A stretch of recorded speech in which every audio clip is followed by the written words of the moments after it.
We are live. Welcome one, welcome all. RT Bear here, coming to you live from Hack Shack Studios. We have a Pontificators program for you tonight, and it's going to be a doozy. It is going to be a doozy, and we're going to do some comic book reviewing. This came to us via Rob Hunter, so I think it's a pretty good idea. It'll be a fun idea. We're going to review X-Men #1, the Jim Lee, Scott Williams extravaganza, sold billions of copies. So we're going to get into that.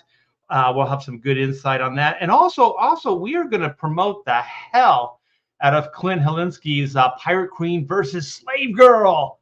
So some more TNA action for you guys. Should be fun. Without further ado, let's get some people in here and get this party crazy. So we got Mr. Todd Mulrooney. What's up, brother? Todd? How you doing? Todd? How was your trip? Are you there? You can't hear me?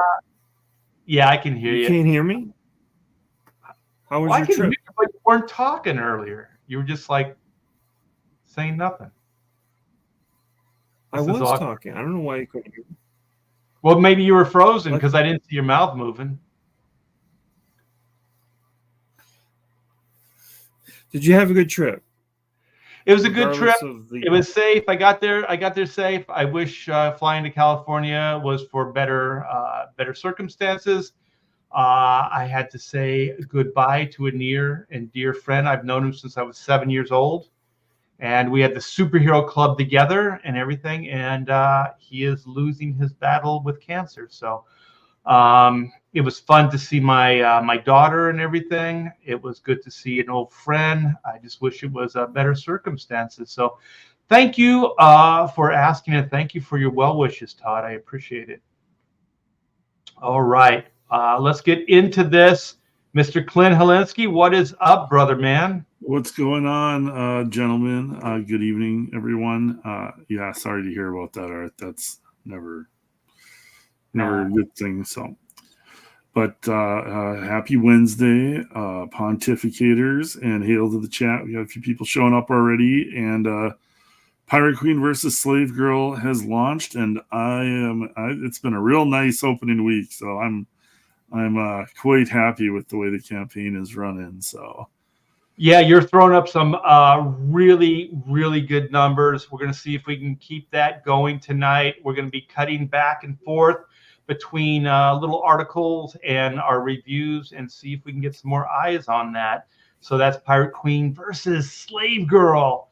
All right, let's get Pedro. Let's get Mr. Pedro Eng into the mix. Hi. What's up?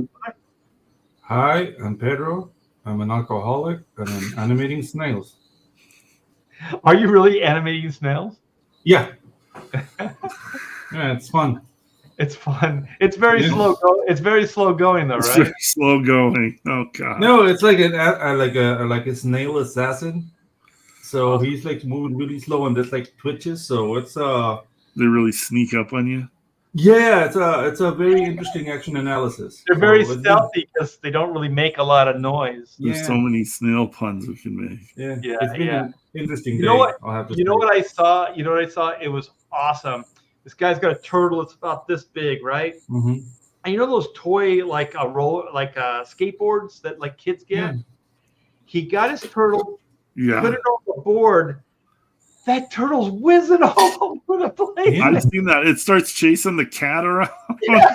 I've Have you seen guys that seen- video. It's Have awesome. you guys seen the video of the turtle humping the croc? The croc shoe? Humping like the shoe? Yeah, but it goes like no. it goes like, Oh, but it's like humping it. Yeah, I it's going to took my town. daughter to the San Diego Zoo once, and yeah, she got to see firsthand 2 turtles doing it. And so, yeah, there's that No. sound that you're talking about, Pedro, Yeah, but also there's a lot of drooling and there's Yeah. a lot of scraping because the Mhm. shells are kind of scraping. You gotta get that friction in. it gets shelly. Yeah, Yeah, the chicks dig it. Well, Yeah. let's get Mr. Rob. Pontificators starting out with fire with turtle sex and snails. Hey, this is a quality show, gentlemen. Come Yeah, on. this is the entertainment. X-Men number 2. It's X-Men number 2, Art, not X-Men number 1. Speaking of turtle sex, Rob Hunter, everyone. Rob Hunter, yeah. Damn it. Rob, why are we starting with number 2? Why not number 1? Because everyone's already reviewed issue 1. Why would we want to review the same book everyone else has? We're ahead of the game, Art. We're doing number 2. Whenever you start with number 1, number 2 is not far behind. But we didn't start with number 1. No, what everyone else has. Ethan has, exactly. everybody else has. So why would we want to retread on that ground when we can just do number 2? We can start with number 2. It's genius. So that's what we're going to do. We're going to start with number 2. I'm with Clint on this one. It is genius. I'm I always. I think he said genius in the form of Sarcasm? sarcasm. Wait. Are you saying that if I was super smart, I wouldn't be working in comics? Is that what you're trying to tell me? Hey, Rob, when people say, Art, you're stupid, I go, yeah, but I'm very talented, so who gives a shit, right? So intelligence, who cares, Rob, right? Like, we're really, really talented comic book artists. I've met a few very intelligent people who do work in comics. And one of the first questions I asked them is like, dude, what the F are you doing in the comic books? Yeah. Like, you can be very talented. You could have the ability to focus on, 11 by 17 piece of paper. A lot of us, we don't have the focus for normal stuff in life, but we can focus on that sheet of paper and we can get shit done. But whenever I've run into someone who's like, you can tell they're smart. They could do whatever they really wanted to do, but they choose comic books. I find that suspect, to be honest. Like, no, you're too smart for this. What are you thinking? Like, comic books, I love comic books and I love where they can go, but no, dude. Smart people, when they run up against all the dummies in comics, there's easier ways to make a good living. Yes, and to have to like every day beat your head against the same wall of the things that the industry will do again and again and again. It makes me crazy, but when you're highly intelligent, it makes you insane. It will. So, Rob, they can't do it. Yes. So, Rob, would you prefer being a comic book artist or a coyote at the Mexican border? What would I prefer doing? Yeah, because coyotes make like 10 grand a trip. That depends, because I've thought about the whole smuggling aspect and even how to mix it in with comic books. I haven't crossed that line. I haven't crossed that line yet. I don't know. I can hook you up though. Like Rob, I can hook you up from this side. Yeah, Rob's giving me a headache. Being a coyote sounds too much like hiking. Yeah. No, you're driving. You're driving a truck, man. I would move people. You I drive would a move car? people across the border. Yeah. I'm not going to do that. Oh. I would, but smuggling other stuff, for a lot of money. Why not? Why not move? There are easier ways. There's like guys that I grew up with that were drug dealers, and some of those guys were really, really successful. They were like dealing coke to like all the bands of the time. So like Styx and Kansas and Boston and all these bands, and he did really, really well until that was paid by the record label. Until he started using. So his advice to me was like, don't use your own product. So I'm not a peer-to-peer type of person. I'm not going to sell to the guy on the street or even to the rock bands. I'd rather move like 1.5 tons of product. Dude, this is a kingpin right here. Wow. I don't want to deal with people on the street. I don't want to deal with the people in the streets. Like everything, No. it's all about quantity. Let's move product. And that's exactly what comic books are. I wanted to move product. There you go. Let's move these widgets. Come on, Back Clint, to let's comics. move these widgets.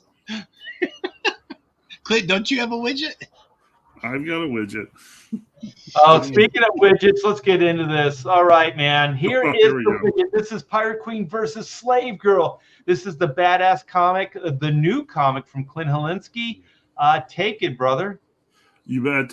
Thanks, Art, and my widget. Thanks, Rob. But Look at yeah. those widgets. yeah, Pirate Mm, Queen yeah. versus Slave Girl launched last Friday. Widgety. We've got 78 backers. We're at $9,265, creeping up on 10,000 here in the first week. Really stoked about that. Had a great opening weekend.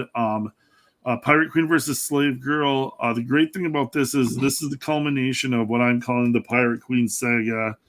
But if you missed any of the earlier books, Pirate Queen Book 1, Pirate Queen Book 2, or Slave Girl, you can get all of those books, any or all of those books in this campaign.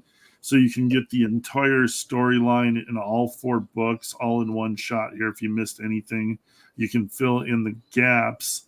But yeah, this is kind of the culmination of a story that I've been writing for years now. And I'm pretty stoked with the way it's taken off here. But should I just play the movie first? Yeah, let's see the video. Yeah. Alrighty, here. I'll have it go full screen, hopefully.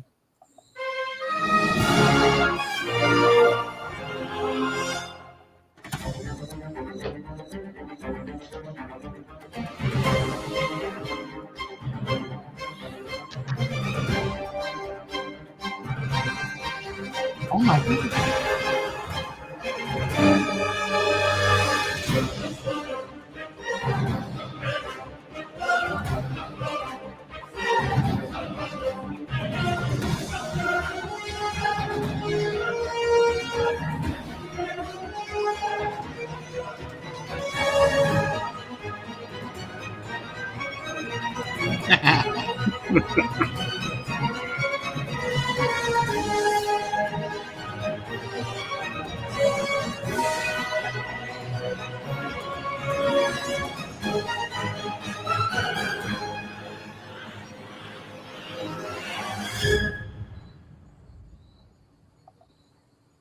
That's awesome.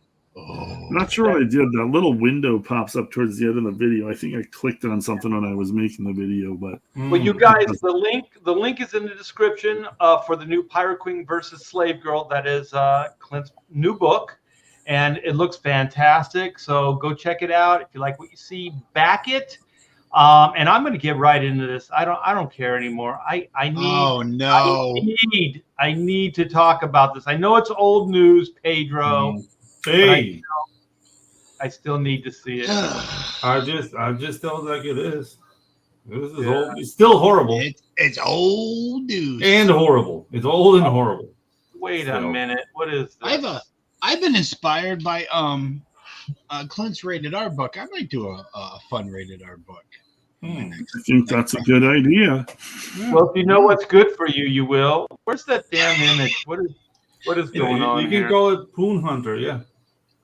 Yeah, I don't know why There it Google is. does this. Why you can't like bring the image to the full screen anymore? Yeah. Because You have to like when you, download it first. I don't know Hey, what it Jim is. is 'Cause, here. yeah, I don't know if using Bing works better. Bing. You guys can see this, right? Yeah, it's Yep, just it's yeah. over on the side.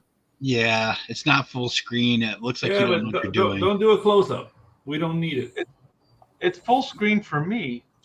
Oh Is it no. full screen now? No. No, now it's us again. Now it's no screen. Well, everybody's seen this, so it's Yeah.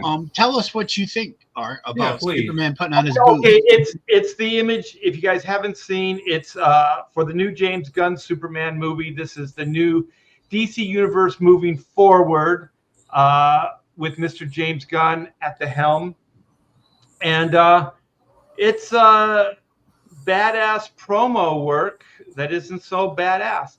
It's Superman in some kind of high-rise apartment, and he's putting his boots on while some kind of like thing is flying down from the heavens, and I guess it's going to do some kind of bad.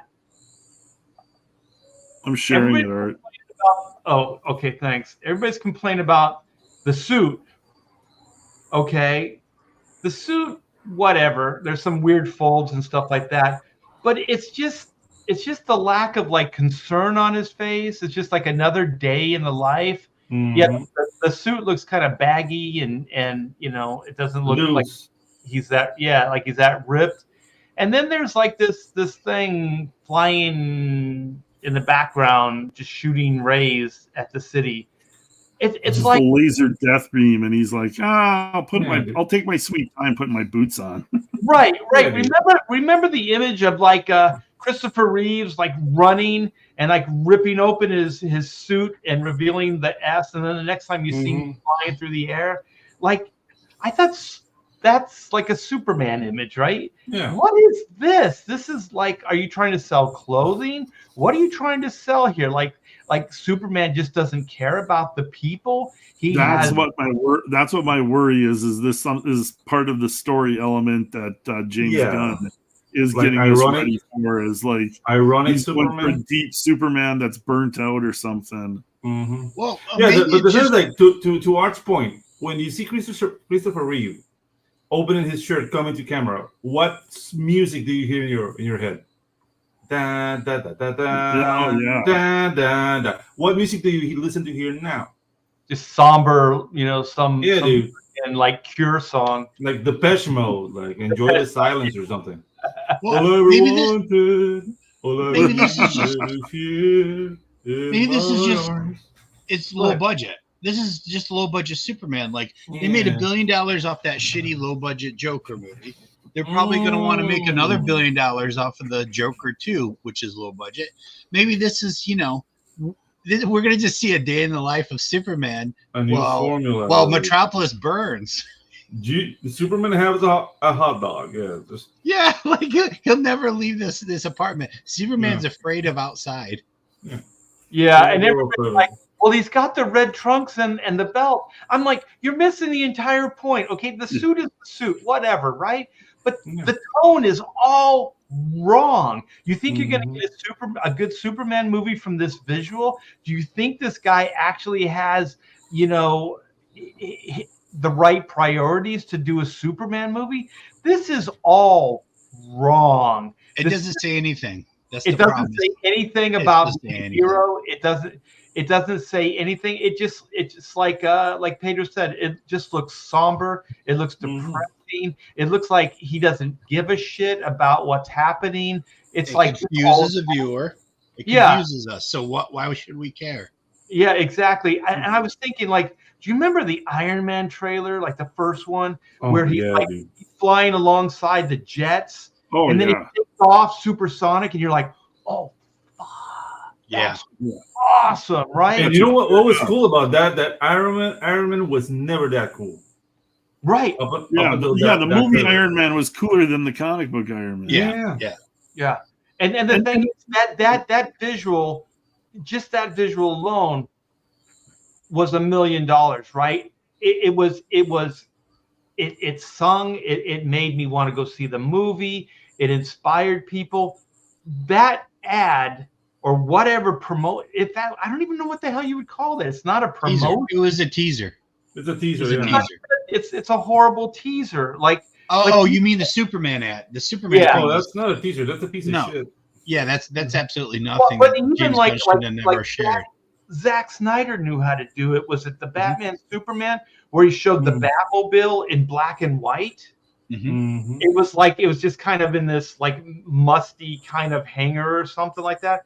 I was like, that's cool, right? And then even when he was selling like some of the Watchmen stuff, he was showing like the owl. You know what I mean? Like he showed like elements of the movie, and it was like, yeah, that worked. This does not work. Like if it was just Superman standing there with his fists, against his side, doing the hero pose, that would have been better than him sitting in a recliner or in one of those late boys and casually putting on his suit. Yeah, it's so weird. And correct me if I'm wrong, but isn't James Gunn basing a lot of this stuff off of actual comic stories? Like, isn't he using like some of Grant Morrison and Frank Quitely's? That's what he's saying. Yeah, that's what he's saying. And I'm trying to think of like where this would have fit in the Grant Morrison story. I Never don't read 'em. really. Yeah. Don't like any of that artwork. Oh, Yeah. you're not a Quietly fan. Yeah, I've got him somewhere, but it's been such a long time since I've read him. I remember him like arm wrestling Hercules and like Atlas at the same time or something like that. But you know what? You can do that in the comic because there's 3 other Superman titles. You know what I mean? Like, Yeah. you can do those kind of stories. This is a 2-hour epic, like, Yeah. It's a event. launch. It's a launch of the new DC universe. People to get excited about this. There's nothing about this mundane scene. This is stuff we do all the time, right? We get up in the morning and we put on our clothes. Who gives a shit, right? I don't have red boots, Art. Well, you put on your clothes. Yeah, but You got not red boots? though. Not red. I have boots. They're just not Yeah. red. The only thing that I would say is redeeming about this is there is like a big thing attacking the city, like whether it's Alien or Brainiac or whatever. It's not just Zod again. It's not. Yeah, but you know, like No. compositionally wise, that big like ray thing, the threshold on the borders is very shitty. Oh yeah, the It window, looks the like, whole background. crappy like Photoshop, AI. yeah. But the thing is, like, if I was gonna do that, okay, this is your job, Art. You know, I want this kind of situation. I would have did an upshot, like a slight upshot of it. I would have Superman one leg up, like it's from the outside of the building, looking at the window, right? So he's coming out the window, the open window. He's got his one hand on the frame, the other out, right? And he's got his boot one foot on the window frame, and then his cape is kind of outside, blowing up, and then in the reflection of the window, you see the catastrophe, right?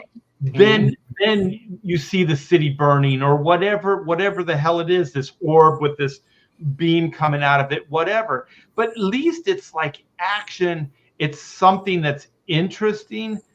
I've heard this about James Gunn, that he's kind of a troll, you know, and that he'll do stuff like this. But the thing is, you got to stop doing. Hollywood needs to stop doing this. It's not cute. This is going to be a $200 million probably movie, right? This is going to be an event. I think that's over. I think It'll that's be over. 35 million. Yeah. Maybe this is about lowering expectations. But the Probably. thing where I'm going with it is like you got a lot riding on this thing, and then you're going to play a stupid game like a child. You're going to go, I'm going to troll them. Look at all the comic book fans. They're gonna get all crazy and shit like that. It's like, I hate practical jokers for the same reason. You do something, you know somebody's going to jump out of their shoes, right? You're going to scare them. You know what's going to happen, and then you laugh anyway.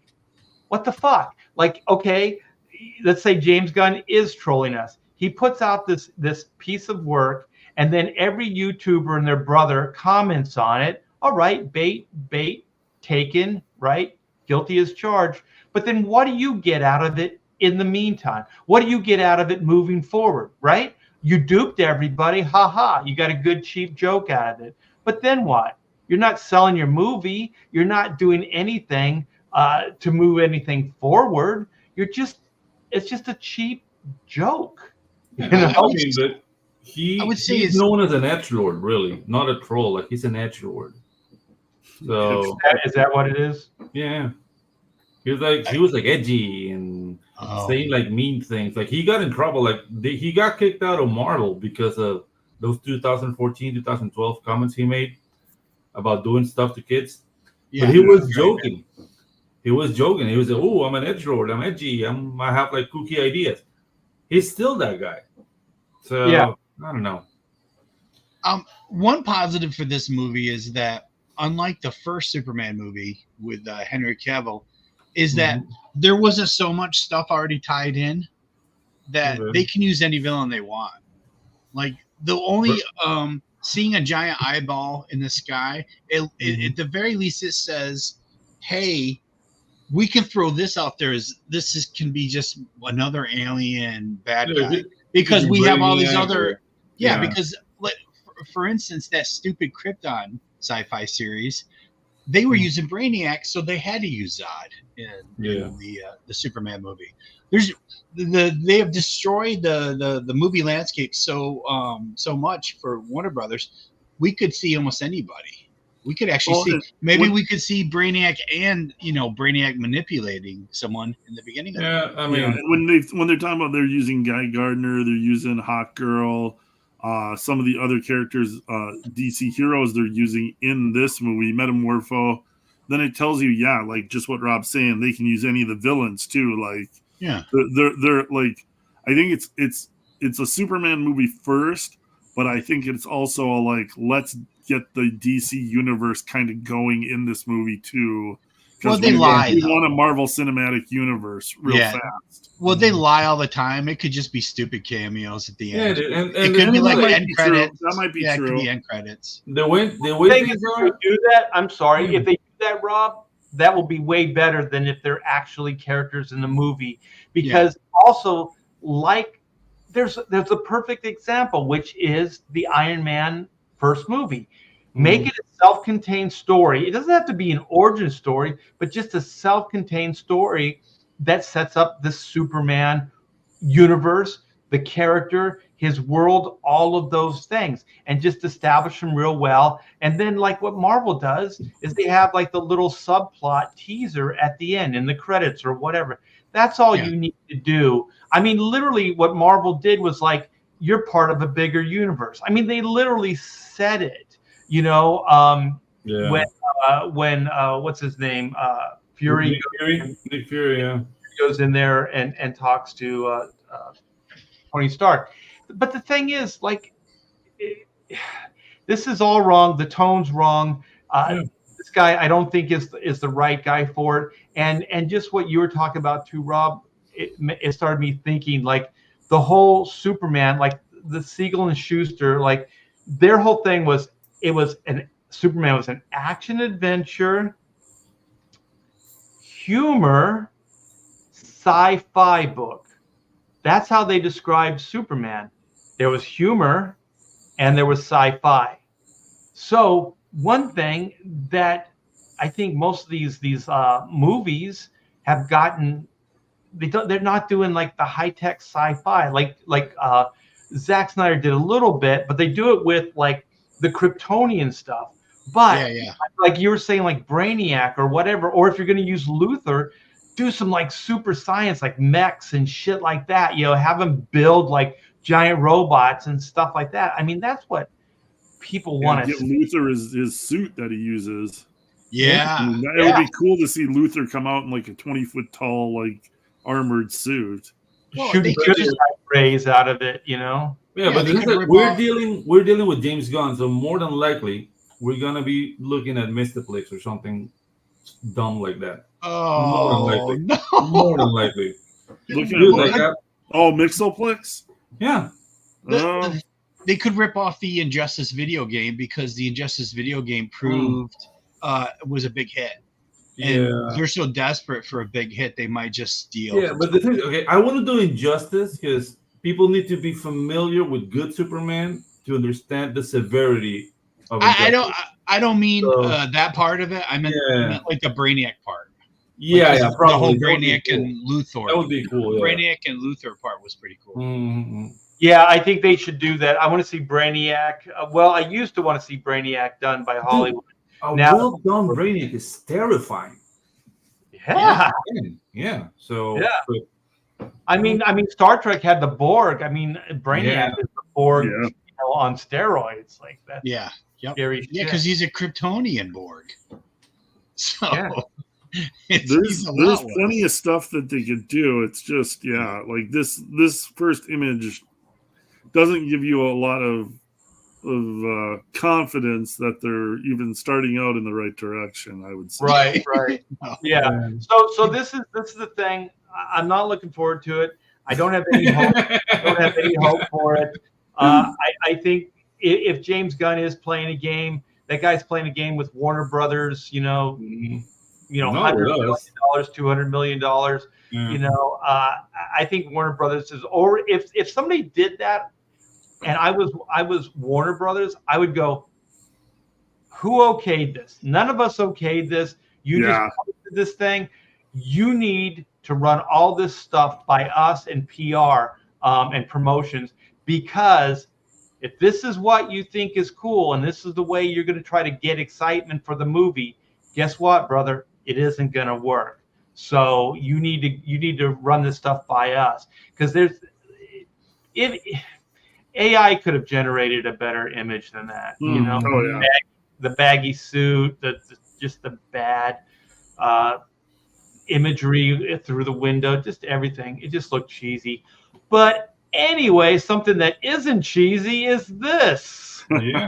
Queen versus Slave Girl. There you go. Yeah. Minimum cheesage. So what I can show you, and you guys, I don't think you guys have seen all of this stuff. So I do have variant covers. There are 4 regular variant covers, and then there's 3 adult variant covers that you get in a bundle. Ooh. So each of these first 4 regular covers you can get individually. This cover B right here. And cover C, this is an homage to the Wolverine Gambit cover, X-Men 277. Yeah. Oh, yeah. So except with chicks instead of dudes.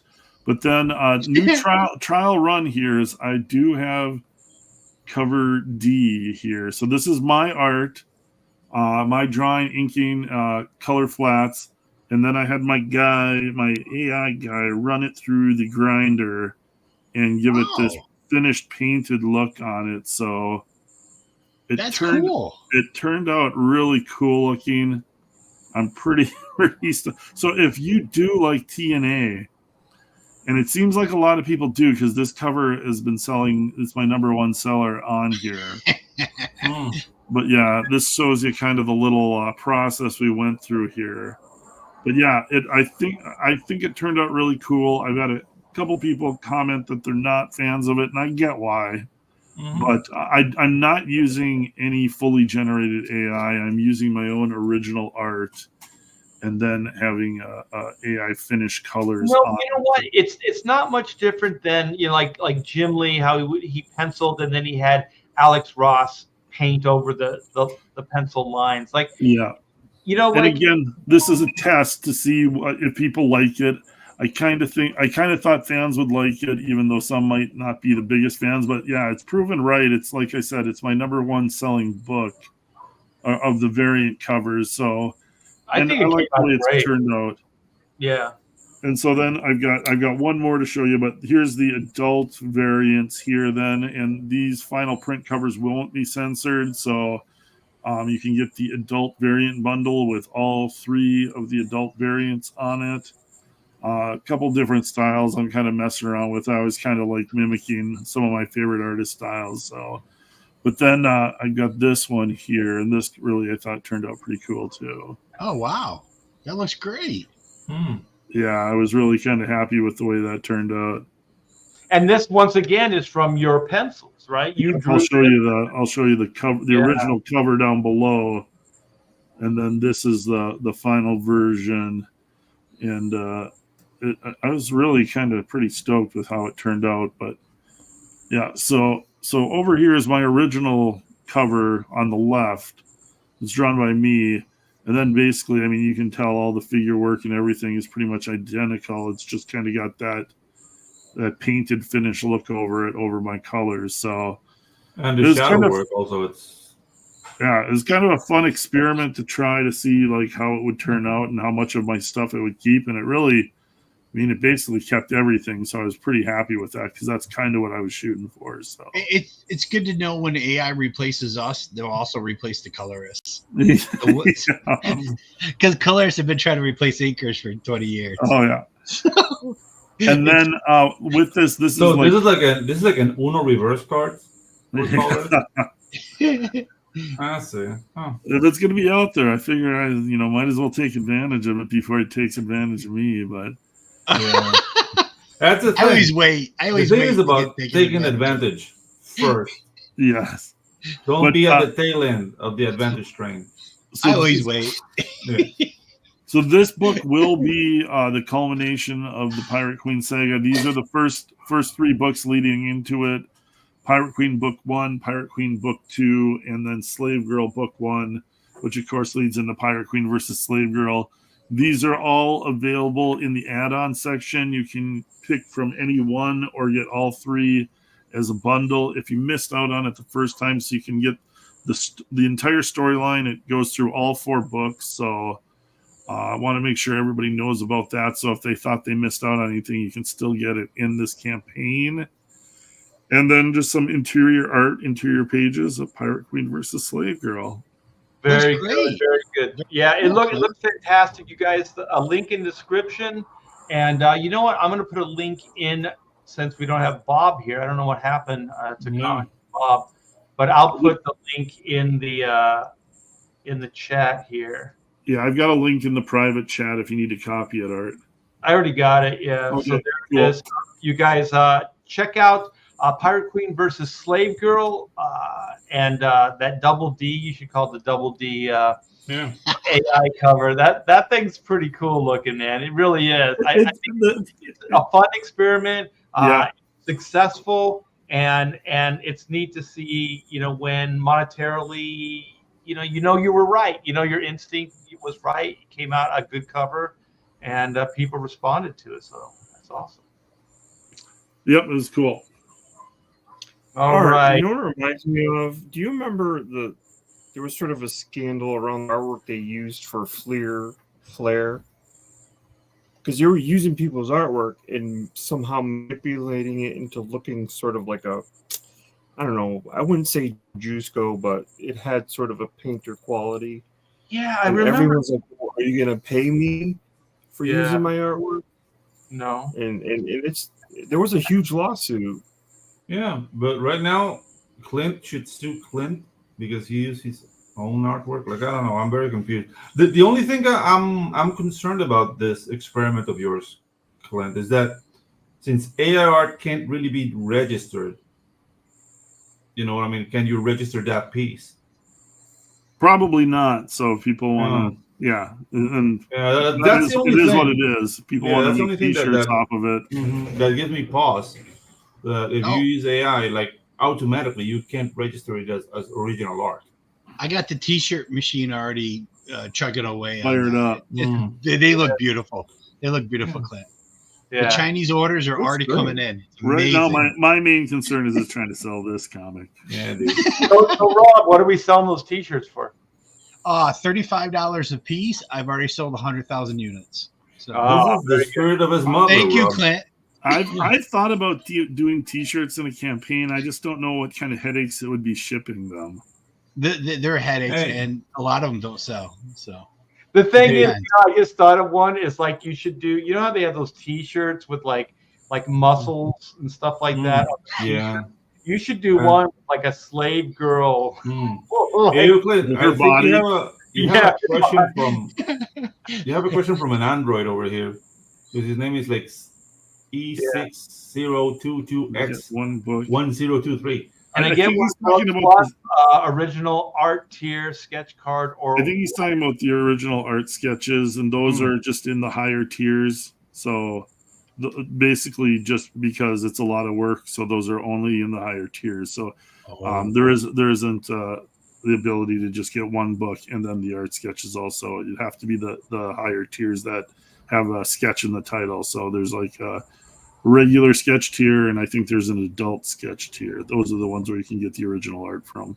Okay. And then you're getting everything with those. You're getting all 7 of the variants. You're getting the trading card set.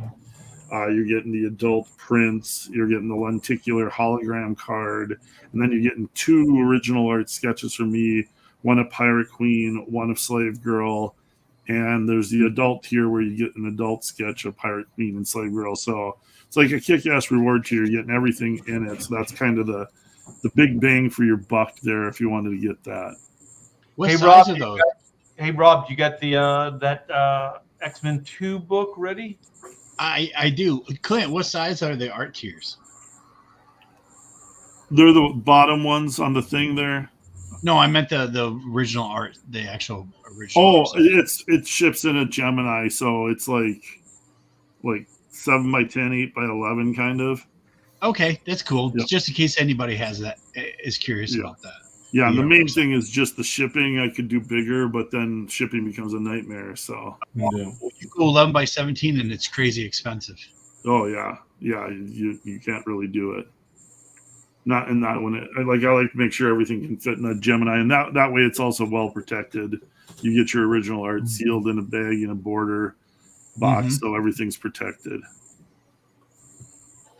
All right, what is this, Rob? X-Men #2? X-Men #2, one of the best comic books ever. One of the best comics. I mean, True #1. Just look at the sales. Just look at the sales. The sales say it all. What did it sell? Do you know? You have the numbers? I actually have no idea. I just know that since X-Men #1 sold the most copies. Hey, Rob was the data. That's great. Rob's like, it's sold like crazy. What were the numbers? I have no idea. Like a couple thousand, probably. Numbers. We all know that numbers, they lie anyway. Yeah, numbers are a figment of your imagination. Hey, Todd McFarlane actually bought his own Spawn comic book so he could make sure that Spawn was the #1 selling comic book when he was making the toy deals. So. Oh, did he fudge his numbers by buying his own comic? Yeah, he had a deal with Diamond. He said, "Hey, whatever Spawn needs to be the #1 comic book for this first year, just let me know, and I'll buy whatever it takes. If it's an extra 3,000 copies or an extra 20,000 copies, let me know, and I'll buy those." Because he was negotiating with Toys R Us. Yeah, he wanted to get that deal through.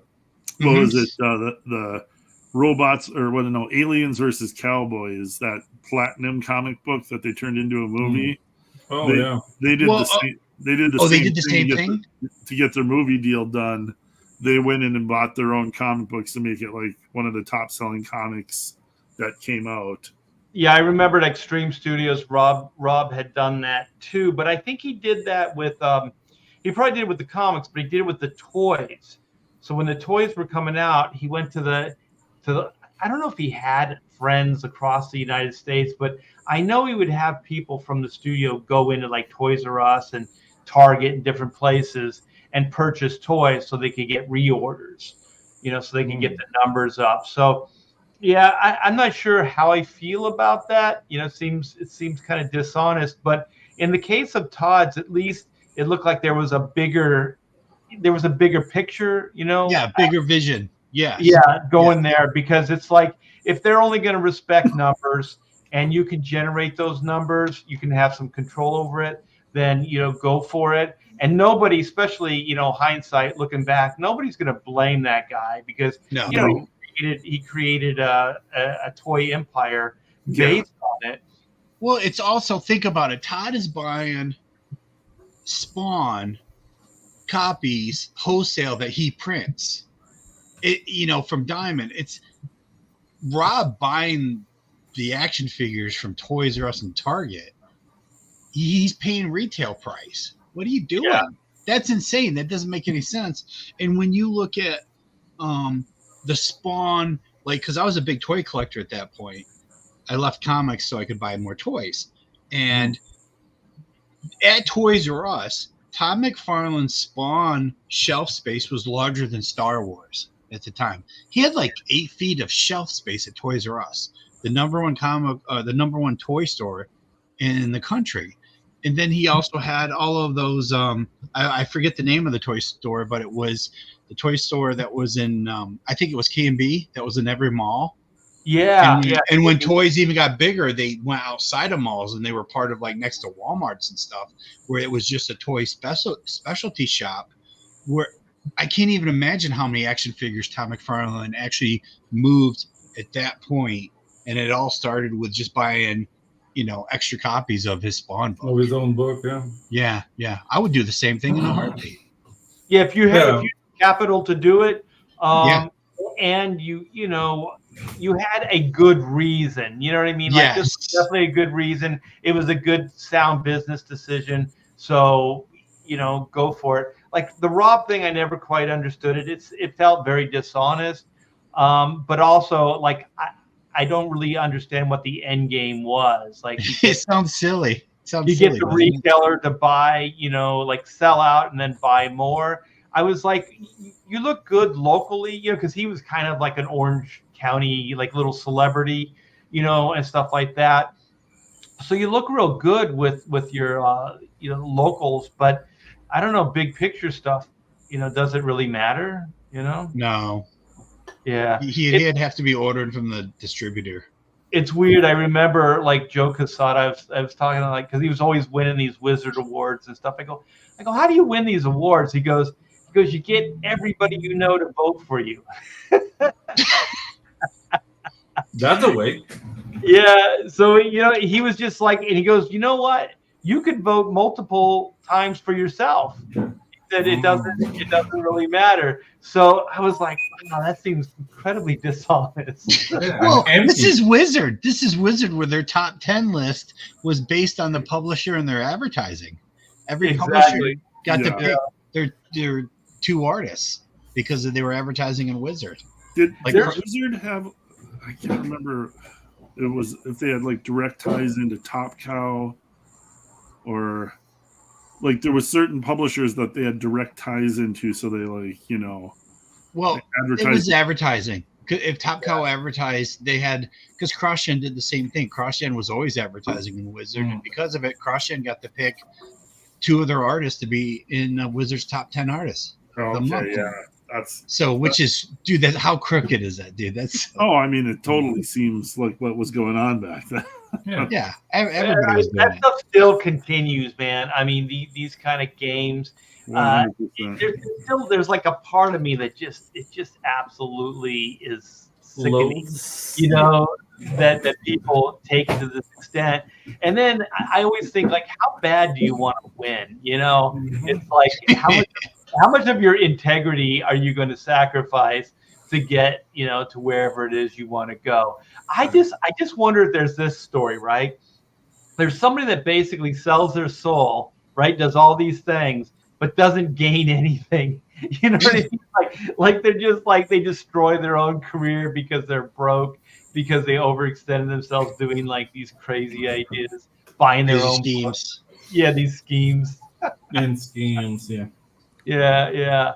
But yeah, this is, what was cool about, I thought, like, Jim launching and Marvel launching the number 1, the new series, is they got Chris Claremont on board, which I thought was a pretty good move forward. It wasn't just like, oh, it's written by, I think Jim later, and I think he did kind of co-write this stuff, to be honest. I remember right. But it was, like the old and new, like you have the old guard, which is Chris Claremont. So you're honoring that, and then you're bringing in, the new stuff.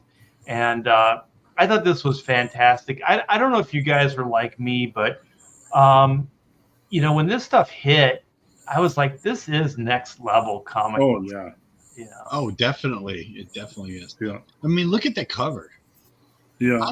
I'm kind of, I'm shocked at how much better the cover colors are than the first page of the interior. Like, it just seems like the cover just, I don't know. Yeah. I know there's more to it than just a close-up of Magneto, but you just look at it and go, wait, is that the same guy coloring? What's kind of underrated in that is that pale green. Like, there's this pale green in there. Yeah. What is that there for? And then you go, oh. Okay, Comic Book Bob is here. Oh. Okay, Bob. Thank you for the $2 super chat. That's how he has to get in. And this is how you do it. You pay your way in. Just like they did at CrossGen and Top Cow. Although with how good Art is at reading super chats, it might have still been another hour. Pontificators is pay to play, so you guys all went into this. Yeah. How you doing, Bob? I'm good, man. Sorry, I've just been. That's hilarious. A lot going on today, so. There's always a lot But going on. That's I tell you what though, man, I love that you're checking this books out, man, because I think it was the second to the last issue that Jim did for Uncanny X-Men. That's what brought me back into friggin' comic books, man. Mm. And, it was that like you missed all the other ones before that. Like no, I got out of comics for about 4 or 5 years. The worst time to get out is you missed all the good stuff. High school, man. What do you want me to tell you, dude? I was more he was girls chasing football, tail. man. He was chasing tail. But no, I did, and I vividly remember like, and just that just goes to show you like how a team like Jim and Scott Williams just like can just change everything, because I vividly remember I was running an errand at the grocery store for my mom, and I was walking through the pharmacy because that's where the spinner, the comic book spinner was. Walking by that spinner, that friggin' gatefold cover, X-Men 275. Oh yeah, dude. And I was walking by, and I was like, and it's like it just hit the bricks, like, yeah. I was like, whoa, wait a minute, what the hell is this? Hey, let me read this real quick. Yeah, go ahead. Thank you, Ted. Hey, Art, just found an issue of Black and White at a collectible store just before. Hey, thank you. And you know what? If you haven't picked, well, the campaign's over, so you can't. But we're probably going to do a second chance.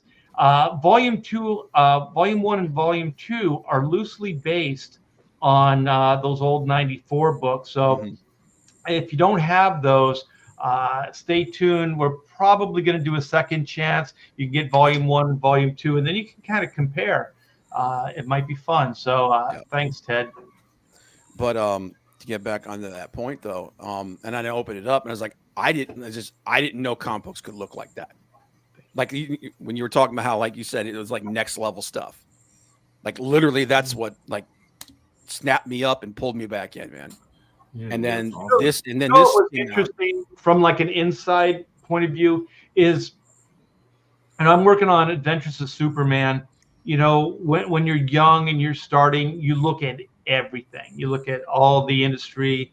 You look at the industry standards. You look at the best-selling books. You know, all that stuff, and you're just kind of taking it all in.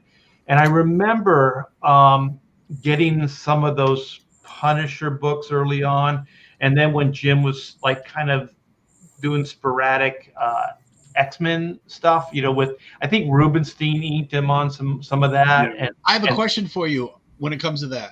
Well, let me finish first, and then give me a question. So then, you know, I'm looking at this, and I'm like, who is this? You know, like this is really, it's not like anything else. It's really slick. The line work is cool, and so I was looking at that. So by the time, like, you know, everybody was waiting for the comics to come out. I feel like I saw it from like the inside, like I saw it develop from the inside to the marketplace. And it was so cool to see, because they would do something, then I would do something. I would do something, then they would do something. So it was this nice kind of like, what do you call it? Ping pong back and forth. And so I had like Xeroxes of all their stuff, you know, around me, and I was taking it all in, and they were doing the same because they were looking at that Adventures of Superman.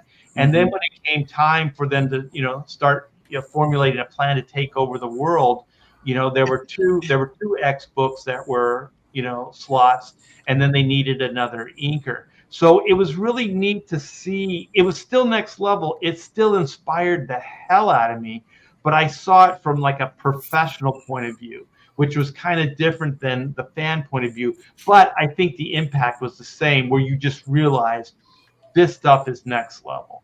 This stuff is going to change things. And the neat thing is, like when I worked with Jim early on, and even when I was looking at the stuff before I started working with him, you could see the different influences. Like you could see like, oh, he's really looking at Art Adams here, or he's really looking at Barry Windsor Smith, you know, all these things. So like from issue to issue, they were kind of favoring a certain style. And then, you know, it just became like this perfect homogenized version of all of these different things. And my gosh, it's like it was a once in a lifetime kind of place to be. And I'm really fortunate that those guys liked my work enough and and that I could contribute something to it. But yeah, it was good times. Good times. Yeah, Okay. but like I said, man, like this, like you said, man, this at this time is when the creators were just going off, you know, and they took the reins from like, and even though Mark Silvestri was part of that generation, he kind of treated them a little bit. He kind of was kind of the guy that kind of was like the first of those new guys. They took the reins from guys like John Byrne and everyone that came before, and then they just took off with it. Hey Rob, we need those images because we can be talking about while we're looking at them. Well, I had one question for you, Art. Okay. Because was Jim penciling pretty much the same way though, for you and Scott Williams, as he did for like Joe Rubenstein and Dan Green? Because that early Uncanny X-Men stuff, there's such a huge difference when it's Rubenstein or Dan Green versus you or Williams. Mm-hmm. Like, yeah, they almost did a disservice to him.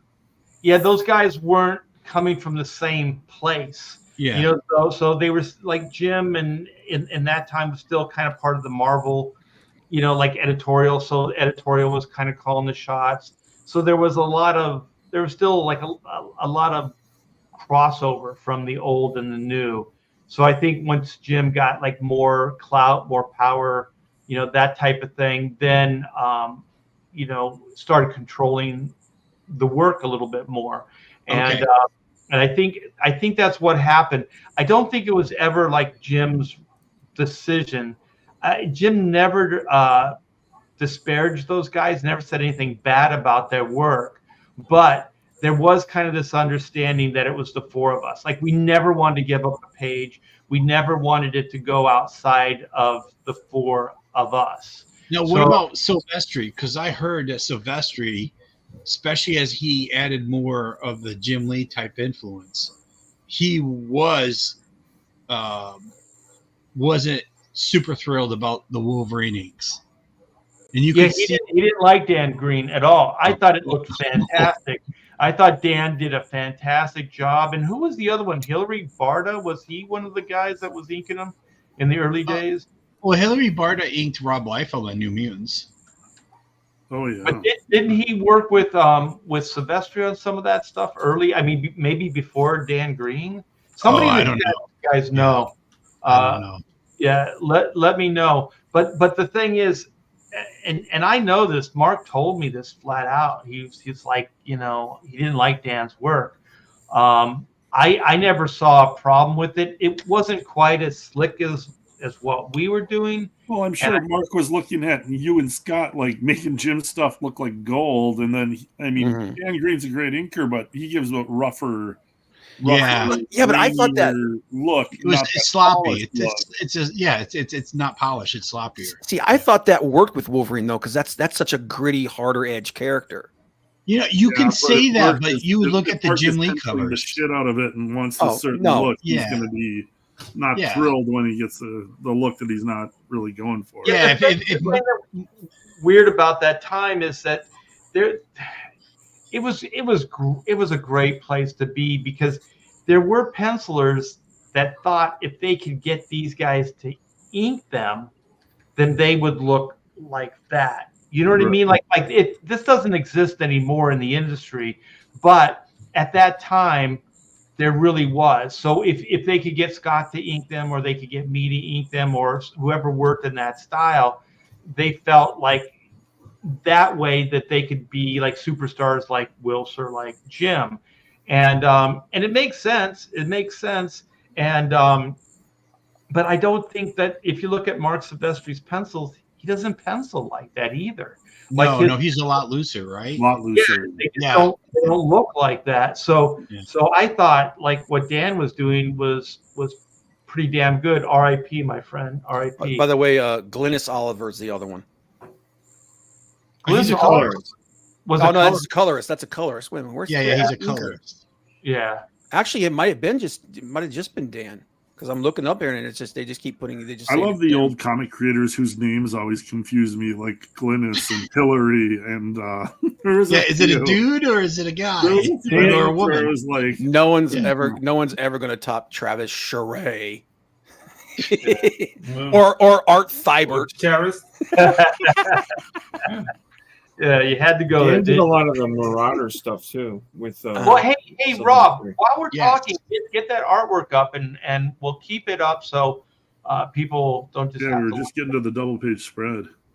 Oh my God, the next Here it is. Oh yeah, the big fight scene. Oh, it's so what when I see this, it makes me think how writers and editors, because you look at this and you see how old this is, but no one's doing, like, Marvel and DC are not doing anything cool like this now. No.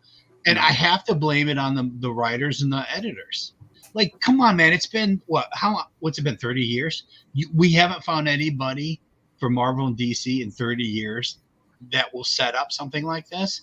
But working in comic books for 27 years, I know how writers and editors would get in the way, and just anything that could be cool, you just get the most mediocre stories. Yeah, if you did this today, it would be all dialogue. Yeah. The whole thing would be covered. Dialogue, There'd be There's quite a bit. There's quite a bit of dialogue here, but these are big open.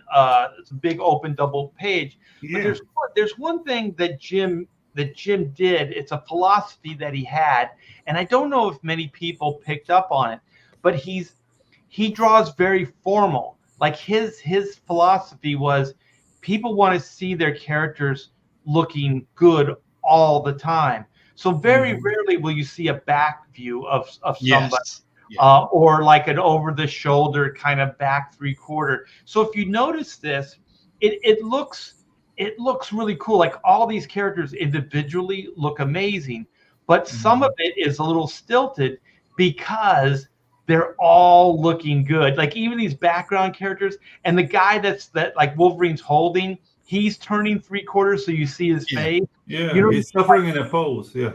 Like, everyone's posing. But it's great marketing, right? So when you're young and you get this, you're like, oh shit, all my favorite characters looking badass, right? Yeah. So he always drew everything to its heightened, you know what I mean? Like its best. So I never noticed that until I worked with Mark Bagley, and Mark will do back shots. He does side shots. And I remember thinking, like, dude, I'm getting this Supergirl splashback, and it's like her cape and the back of her leg. What are you doing to me, Mark?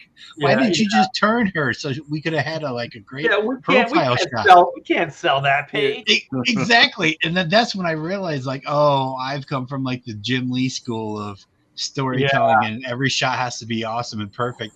And Mark is like, no, this just makes sense with storytelling. Who gives a shit? Yeah. When Jim, I remember when I was working with Art, he told me, like, Pedro, you do back shots. I was like, yeah, because it advances the storytelling. Like, you're not supposed to do back shots, but they stayed in the book.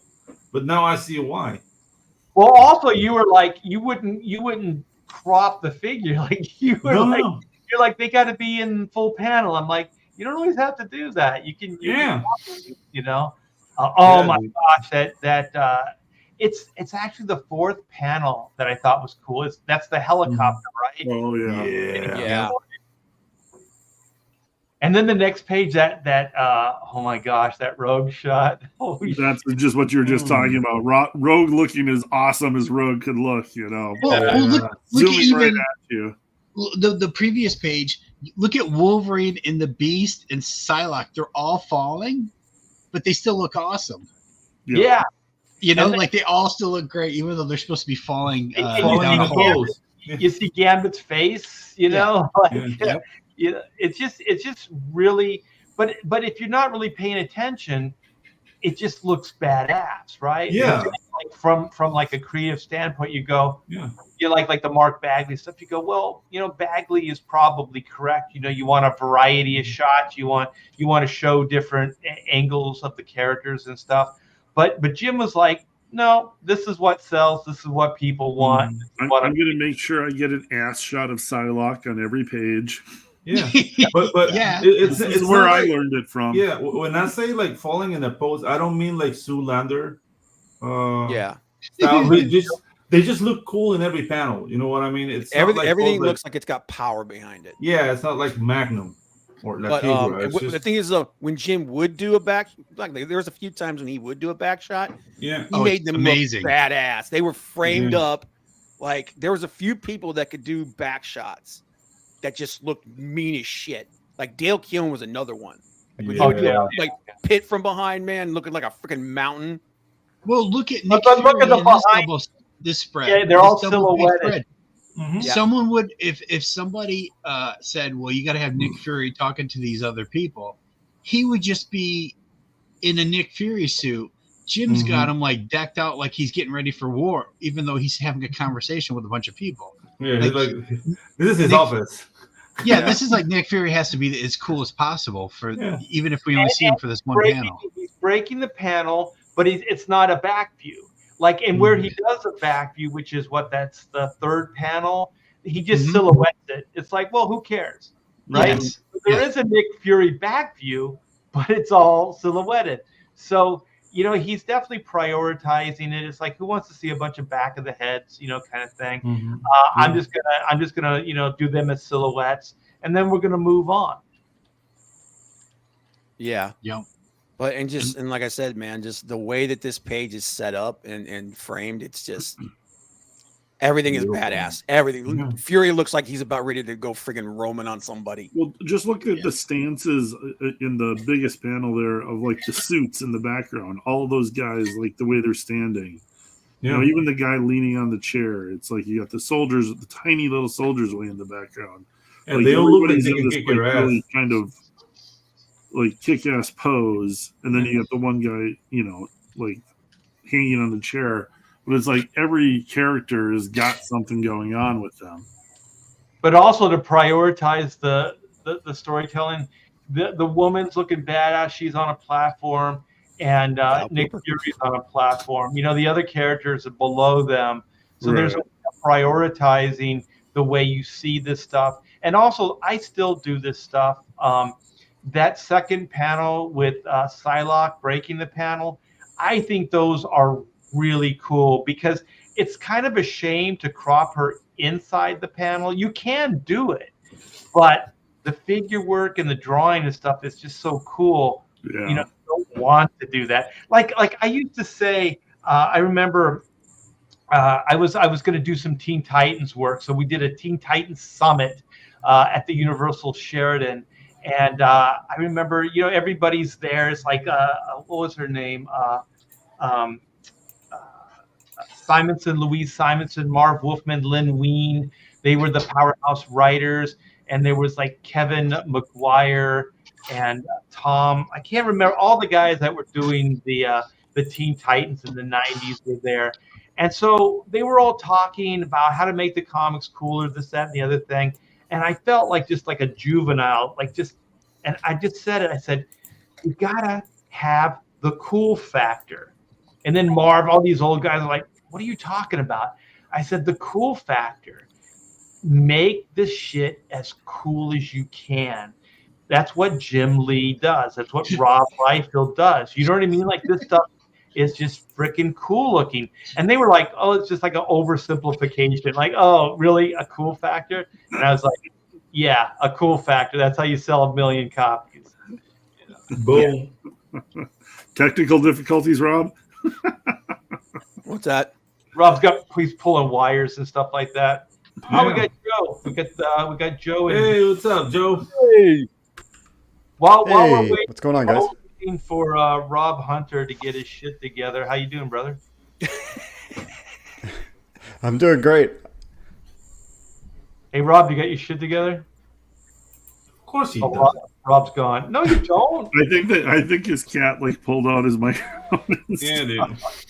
dude. That's why it zoomed in on that page too. Yeah. Well, anyway, hey, Bob, do you got a link? Or Joe, do you have your Sure. campaign? We'll go right there and we'll introduce you at the same time. Yeah. Awesome. Yeah, I was busy working, heads down, and next thing I knew, I saw the link. Yeah, I've seen your Twitter posts and stuff. The book looks fantastic. I really appreciate that. I'm actually impressing myself with this one. Oh, there you go. It's Well, you can't be the perfect timing because Rob just choked. Yeah. was he up to bat? Well, no, he was. No, We're actually doing review of X-Men 2, the Chris Claremont, Jim Lee, Scott Williams extravaganza. Oh, So that's you got great. I love Jim Lee. Joe, and I'll share it. Yeah, I put it in the private chat. Is that okay? Oh, I thought you were just going to share it with us. Oh, I could. I can if we can do it that way. Yeah, we just find a window. I got it. Sure. I got it. Thanks. Rob's back. You got to tell me. Yeah, my cat's on buttons. Yeah, blame the cat. I saw the page start zooming in, and then I looked at you, and I saw the cat walking across the keyboard. And I'm like, oh, yes. Rob, yeah, that was That is worth awesome. the Three Stooges, Rob. Congrats. Well, you know what? If you guys had any doubt that this was a live show, there you go. Mhm. All right, you guys, pay Absolutely. attention. This is Star Circuit, Chapter 2. This is Synchronicity, a cyberpunk comic about forming connections and racing in an android-dominated future. This is Joe, what is it, Catapano? That's correct. Yeah, you got it. All right, Nailed it. all right. And this book is going strong. 164 backers, 9,954. Yay. And we're going to play the video right here. And if you guys can't hear the sound, sometimes I have a problem with the sound. Welcome Let me to know. Colony A.2.1. Here, a vast network connects the minds of each member of the populace, delivering endless entertainment. Augmentally custom made for each individual member free of charge. It's the cornerstone of modern life, a perfect system. That was until a street racer named Atlas Metric caused a glitch in this flawless system. It went undetected by the system admins, but now has the attention of a nefarious power who will do whatever it takes to retrieve the cause of the glitch. Atlas. Now relentless android assassins have been dispatched to capture him. In order to escape this threat, he will need to overcome the impossible, with the glitch in tow. But hey, impossible is just something losers say when they've given up, right?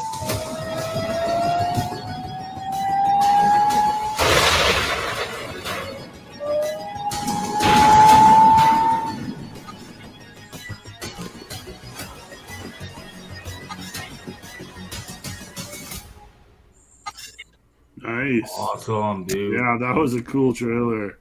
Looks fantastic. And you know what? Do you guys remember? I'm an older guy, but what was it called? Westworld.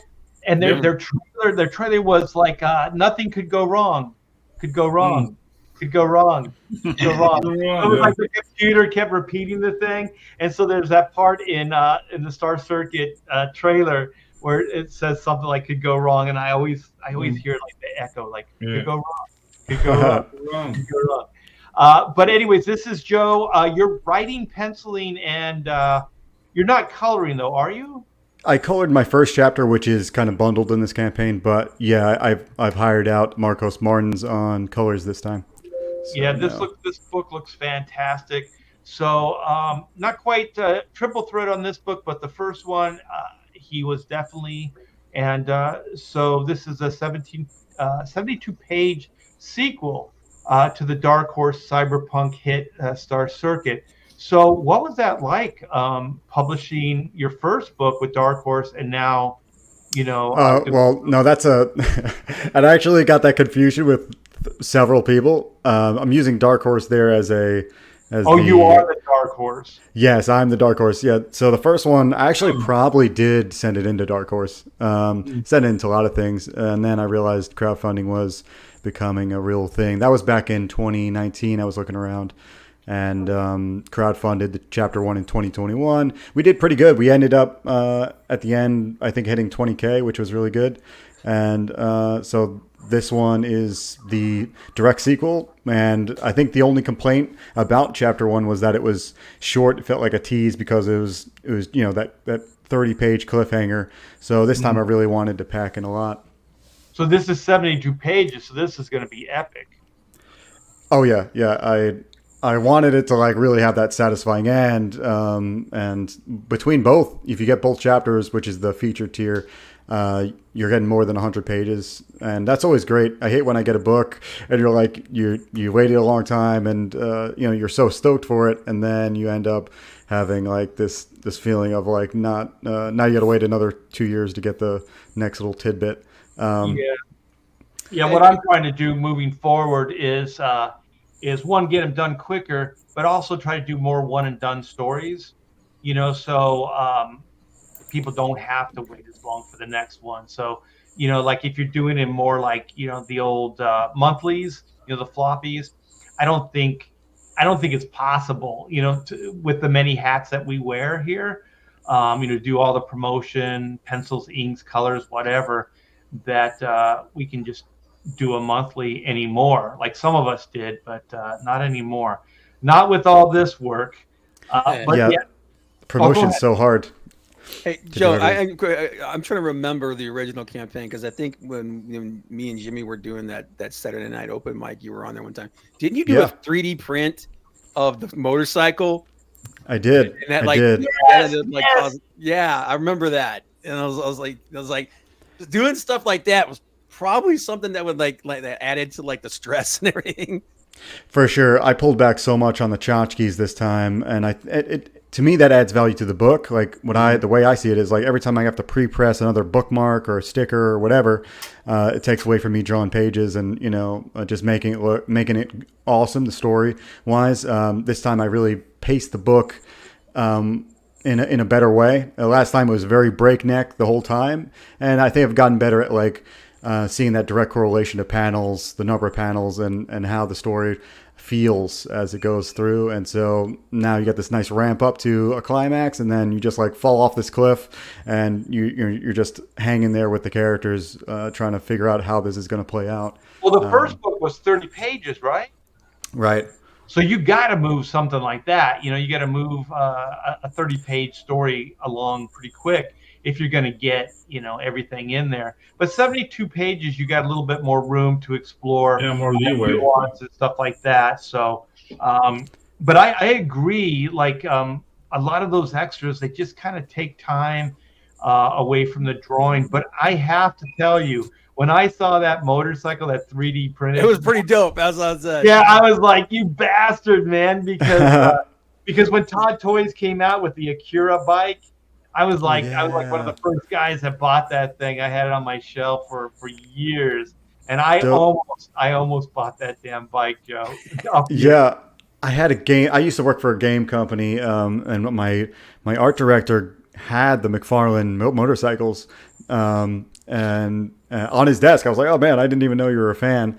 But it was right around the time I was concepting this whole IP, and it was just cool to see. But yeah, I think I'll do the 3D print again. It's just the second chapter is kind of this section of the book where the character is kind of in limbo, and he's pretty much in that debate phase of like the arc of the story where he's about to go on this adventure, but he's trying to like find a way to like first survive this transition into this big act 2 of racing against androids and whatnot. But in this chapter, he's being chased by these assassins because in the first chapter he kind of glitches out. His whole loadout glitches a little bit, and because of that, the villain can track him. And so now he's got to survive this android kind of hunting or attack. And after that, he'll be able to race. Whenever that comes in, then I'll do another 3D print. Hey, Joe, I got something for you. Whoa. What? Is that like a real cell or something? Nice. Oh, it's the painted one and the drawn one. Nice. No way. Yeah, I got the whole sequence. So this is when he pulls up and skids to a stop, and then all those rocks come flying past him. That's incredible. I have about How much was that? 5 or 6 of these cells. I have the whole sequence, pencils and inks and colors, and I have one of the concepts. What do they call that?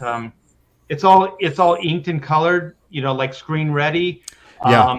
yeah, like that they use for a test. I have one of those of the bike as well.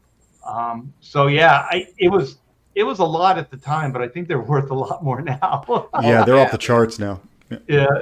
You know When what? you said I wish that they had made a toy off of it. The motorcycle from Tokyo Ghost. Oh, yeah. Dude, that thing's badass, man. You know what? Like from what I think we found on this show, Sean Gordon Murphy builds like he makes physical models of all the stuff. Yeah. So they already have prototypes that they can make toys from.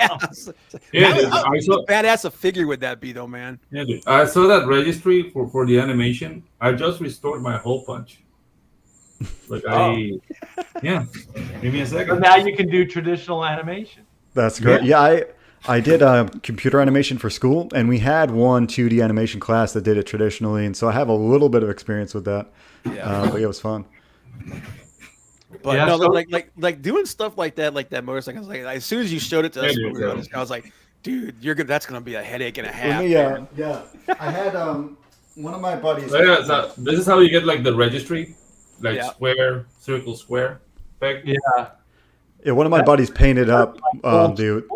Oh, there This is the smaller version. This is our test print, and it's like the smallest version. But my buddy printed it up. He printed the logo, Star Circuit on the other side, and yeah, it's exactly. And now that I have it, it's much more useful for drawing because I can use it for that. You can represent, yeah. Yeah, it's great. I mean, I get trying to. I'm sorry, I get trying to do stuff like that because like one of the things when you're doing these crowdfunds is like you want to give the backers something unique that they're not going to get anywhere else. But at the same time, it's like, God damn, that's. I think I said to, I was like, dude, you're gonna be ruin the day with that thing. Joe, when you set up the shots, are you just looking at your miniature, or are you taking photographs of it? So when you take more time, when you're drawing, you can just look at the picture. I actually build it up from the ground up, and I just use the model to like make sure. Sometimes with motorcycles, you're like the complex curves don't exactly go the right way you think they're going to go, and so I use it for reference for that. But I put out a few videos on my Twitter where I build it up like from Scott Robertson. I don't know if you know that guy from. I think he's a professor at Center in Pasadena for that college, and he builds them up with a plane. He starts out with a singular plane that divides the bike in half, and then figures out the widths for each piece of the whole bike down the road. And I've gotten used to doing that. That's how I built up the whole bike, so the whole book. And so, I do have a faster way, but if I need to do a detailed version, I'll build it up from scratch. Yeah, because that's a lot of work. I mean, usually like mechs, motorcycles, cars, things like that. I can do one-offs, but when you have to do them like multiple panels, it becomes very, very tough, especially to keep them on model. Yeah. So just did a. Oh, go ahead. I was gonna say I just did a panoramic shot, which is like a 4-point perspective with motorcycles all in like in a row, and it was just a small panel on the page, but it took me the majority of the day to just get it out. And I guess for that reason, I could have saved time and used models or whatever pictures, but. It does help. I think all those shots really look good. If you guys ever jump on my Twitter, you can see a video of me doing it. Yeah, it's fantastic. It's like all the cool things I like Tron, Acura, all of these things, and the style is great, and your colorist is fantastic. I kind of remember the issue 1 of Star Circuit, but so I don't really remember the color as much. But the color on volume 2 is absolutely fantastic. Let's share some more. I'm gonna because I had to do a whole lot of art tests to find somebody that could mimic what I did before, but also level it up. And that's kind of that was the whole goal, is like what you said, make it look fantastic, but mimic what I was trying to do. It's a mix between like a cell shaded and a comic version. It's like somewhere in between, not necessarily two-tone, but a little bit more. And so that's kind of, I almost have to pull back. I have to tell my colorist, Marcos, to pull back a little bit sometimes. To keep it a little more shaded, but yeah, you can see he tries to do a lot of these hard cutouts like I like doing, Yeah. Well, and these are pencils, so they're shooting from pencils. So it's also kind of neat to see, some of the pencil line underneath and everything. It's really a cool combo. I really, really enjoy this. I've always been a fan of like the color streaks too to show movement. You can use tail lights or headlights. Different. Yeah, that's straight out of Akira. Because I remember in the anime, that's the animation. They actually did that. Yeah, the streaks. Yeah, it's all inspired from that, and this one is really inspired by. I don't know if you guys remember the Batman Beyond kind of club scenes they had in that show. And that's what I told them. I was like, man, just try to mimic that a little bit in the inspiration, because that's how I drew it to mimic that. So it's funny too that have you guys seen I can't remember the studio that did Spider-Man Into the Spider-Verse did like a concept artwork for a Batman Beyond movie, and the studio turned down, and I'm like, are you out of your freaking mind? Come on, Warner Brothers, make it happen. So badass, man. I was like, God damn, stop wasting your time with James Gunn and hire those guys. Yeah, seriously. Yeah, everybody would go for that. Yeah. This is so cool, man.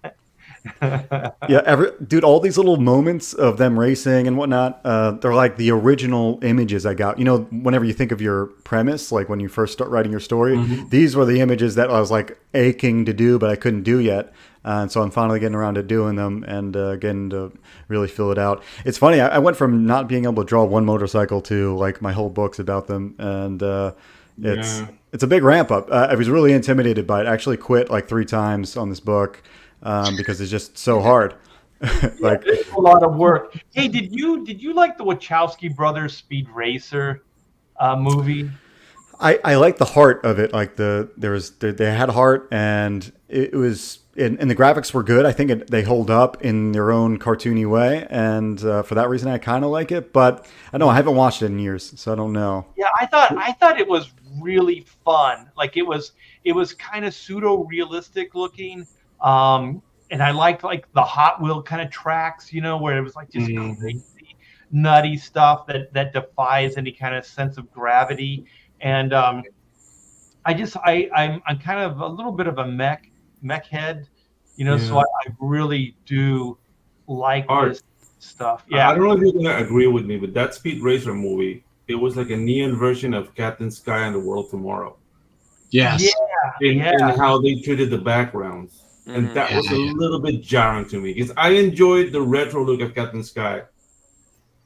But I don't know, when you get like so colorful and then you notice like everything is not real. Yeah. It was very jarring to me. But I thought it worked because I thought they were trying to go for a kid audience. So they went with the brighter colors and stuff like that. Yeah. So I thought it worked for the audience they were looking for, and I thought the tone was really good. And like Joe said, the heart was good. I actually think like my favorite Wachowski brothers is obviously the first Matrix, and then the second really is Speed Racer. You know what I mean? Like those other 2 Matrix movies, it's like, okay. It's definitely better than the shit they're doing now. I think those guys have proven that they really they got lucky with Matrix, and that they were always have been super out of touch with actually normal people. Yeah. Because even the first Matrix movie, they had to do reshoots on the ending, because when Neo walks down the hallway and Agent Smith shoots him, that's the end. Yeah. That's the end of the movie. And people are like, hey, we love this movie, but this ending is horrible. So they had to go back and add all that other stuff. So that, to me, kind of explains, that explains the rest of their movies. They actually don't really have, they're not in touch with people. They're kind of... Good concepts, bad execution, man. Well, they're odd. They're odd people. Zack Snyder, like, I just think there's a humanity that's missing from the work, Right. So, like you said, there's a disconnect, and I think good artists, writers, movie, film, everything, it's all about connecting to the human condition. And if you can't do that, I don't care if it's a fish or if it's a giant robot or whatever it is, you know what I mean? You have to be able to connect in a human way. Otherwise, what's the point? And I think the Wachowski brothers borderline or like have a problem with that. You're right, Rob. And then like Zack Snyder, I don't even think that guy is human. Like, I mean, that guy, he comes up with great visuals, but just kind of like Tim Burton. Like, there's great visuals, but the story, like, they need to get somebody to write the story, and then these guys can art direct, because they're really more art directors if you think about it. That's what are like started off as, wasn't it? It was an art director. Who was? Zack Snyder. I think he started off. No, he was a video. He made music videos and stuff. Yeah. So did Ridley Scott. But and then Ridley Scott actually borderlines like story too. You know, his stuff. Yeah, in the same way, it's like kind of odd how Ridley Scott also in some ways are like kind of detached in a little sort of way. What I noticed was, like, I think Snyder had that Owl movie that was actually had the heart, but I don't think he wrote it, but it actually was pretty good. I like that CG Owl movie, whatever it's called, Guardians. When he's the Guardians of Galaxy or whatever. Yeah. When he's not writing, he can do a good movie. Like, dude, he did 300. I enjoyed 300. Yeah. That's because of Frank Miller, though. He went like almost exactly in line with everything Frank Miller did. Yeah, but the thing is, I mean, he took from Frank Miller with Batman v Superman too, and just botched the hell out of it. So I think it's that guy. I think there is this humanity that's kind of lacking in the work. Going back to the Wachowski, though, like, I do enjoy Matrix 1 and Captain Mifune in the Matrix 3. Everything else has been like, these guys are aliens to me. When they tried to turn it into like a really, the Matrix 3 was like, it was everything you knew it was going to be. Yeah, when I saw going into it, I was like, all right, they're gonna have to do the Jesus Christ moment. Neo's gonna have to sacrifice himself to appease the robot AI gods, and that there's gonna be this big battle between the real world and the robot world and all this stuff, and it was like. They didn't give us any of it. When they tried to get all metaphysical about it. Yeah, they turned it into basically a religious like with the background. Religious. Well, did they call it Zion? Did they call it Zion and stuff? Yeah, that's when it fell off the cliff. Yeah, they teased Neo versus the Robot City for 2 movies, and then they didn't show it. Yeah, it's him versus Smith again. Dude, you're like the guy who fought the Robot City was Captain Mifune. No, dude, that had me like jumping up and down. When that guy died, I wanted to leave the cinema. That was awesome. But Neo was supposed to fight the robots in the Robot City. Neo didn't do it at all. No. Instead, it was just squids. Like, robot squids for 25 minutes. And he didn't fight him. He just pointed at him and blew him up. Everybody else fought them. Yeah. After they had their mud sex and muddy orgy. Oh my god, that rave scene! Oh my god! Yeah, what was that about? That was like a hippie rave. Like, dude, I can smell the patchouli. Like, it was. And you know what? That was still better than the 4th Matrix movie that was released to. I refused. It was so boring. The movie that the only reason they made it is because they were mad people were using the term red pilled. Red pill, yeah. Well, they were so they tried to change the context of it like decades later, and everyone's like, "Yeah, you're full of shit."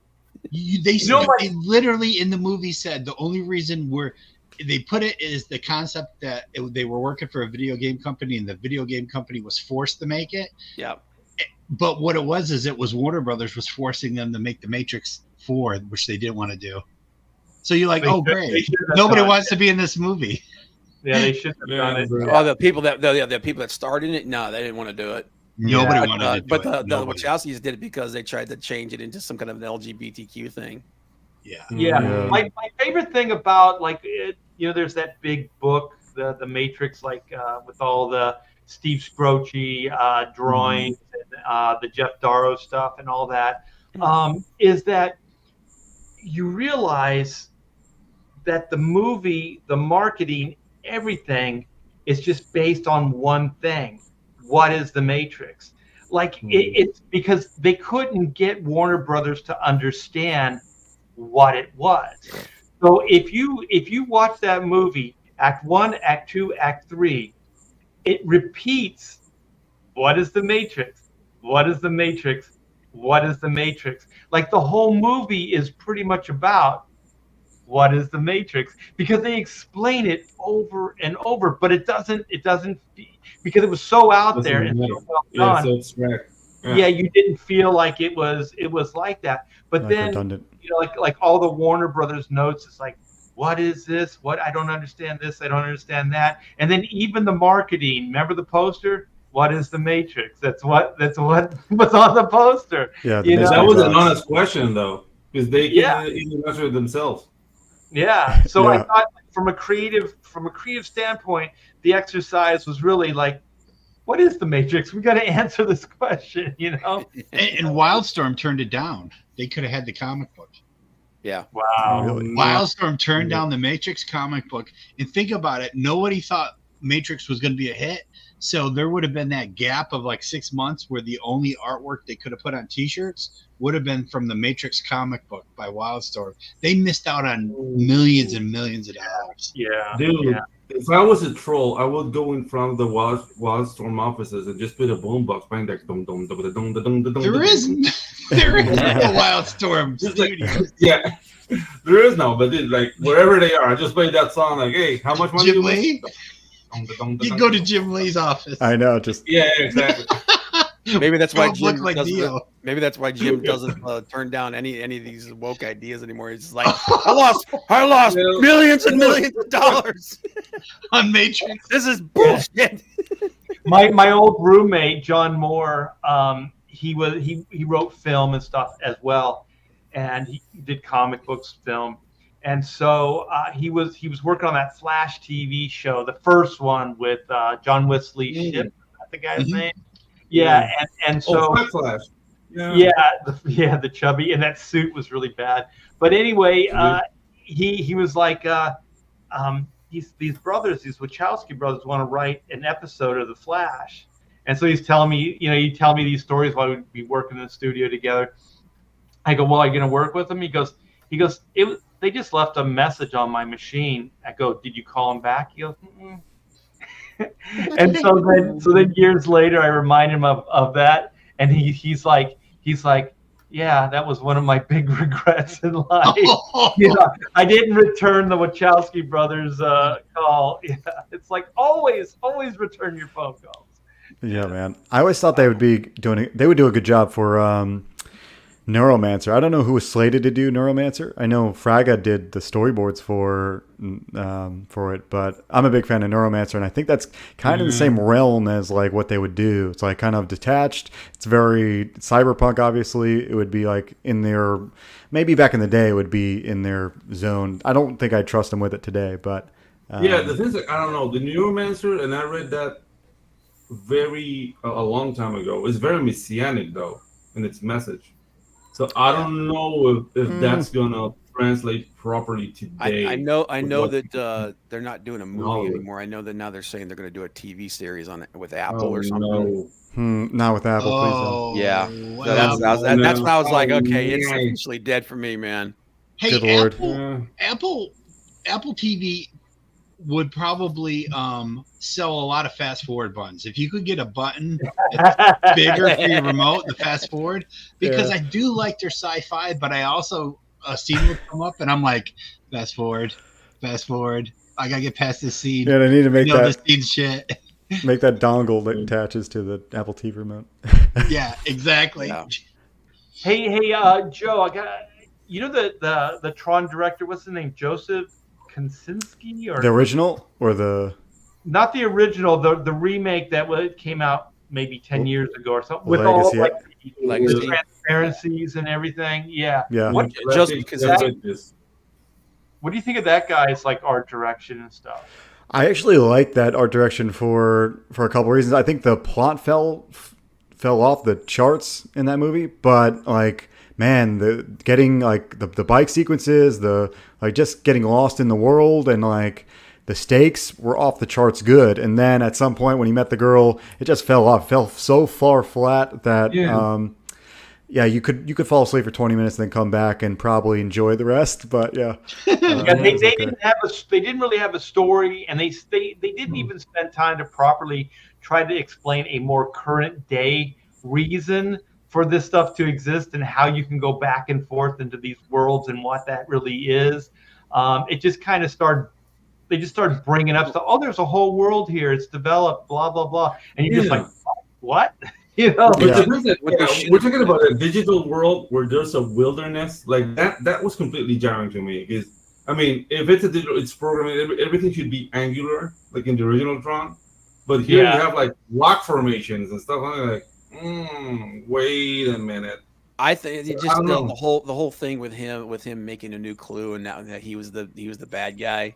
Meanwhile, like was it Michael Sheen's character Zeus?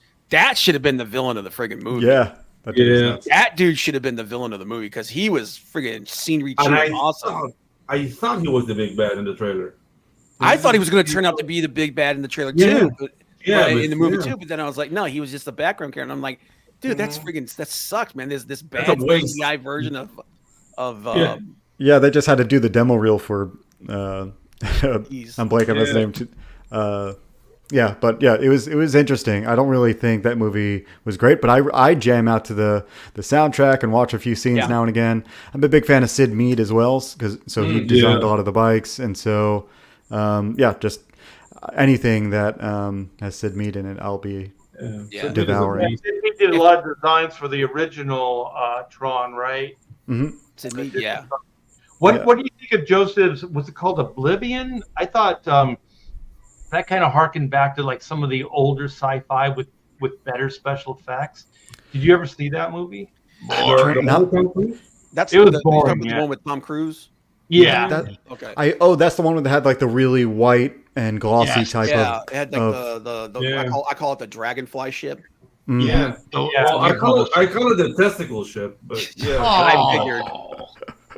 Yeah, it kind of washed out. It wasn't like saturated color. It was kind of like not sepia. It kind of like a Minority Report, but less Yeah, saturated. no, it was cool white. Yeah, It was cool white all over the place. yeah. I think I liked some of the designs in that one. I don't know if everything felt cohesive, and maybe a little generic. But I think for overall, I did think it was a draw for the movie. Maybe the main draw of the movie. It was for me, definitely. But that guy is, I think he was like an architect or a designer before that. But once again, like these great visionaries, but just you got to give them good scripts, man. You got to, because these guys aren't. Do you know the art?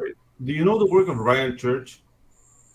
I know the name. Yeah, he did a lot of that. Yeah. He designs everything Star Wars, all the prequel stuff. Like he was in charge of the design department of ILM. Yeah. He's not the Asian guy, right? No, he's No, that's Feng. That's Feng Chu. Feng That's Zhu, Feng yeah, yeah. you're that's it. thinking about Feng Zhu, yeah. No, but Yeah, he this also is- he also Ryan Church did the, was his boss. Yeah. yeah, he also did the redesign for the Enterprise in the Mhm. Abrams movies, and he's still doing concept art, a lot of Star Wars concept art. He worked on the Mhm. I think he designed the Razor The Crest Mandalorian. Yeah. from the Mandalorian. Yeah, but you will enjoy his work, man, because he studied like urban design, whatever you call that career. Like, so he applies what he knows to sci-fi, and So he's kind of like a Sid Mead type, where he's got the Yeah. practical understanding, and then when he gets into film, like it's not just something that's not functional, but in its own way, it is functional. Mhm. If you've ever seen the video game Dead Space, he was a designer on that. Yeah. Was Yeah. it? That's Yeah. cool.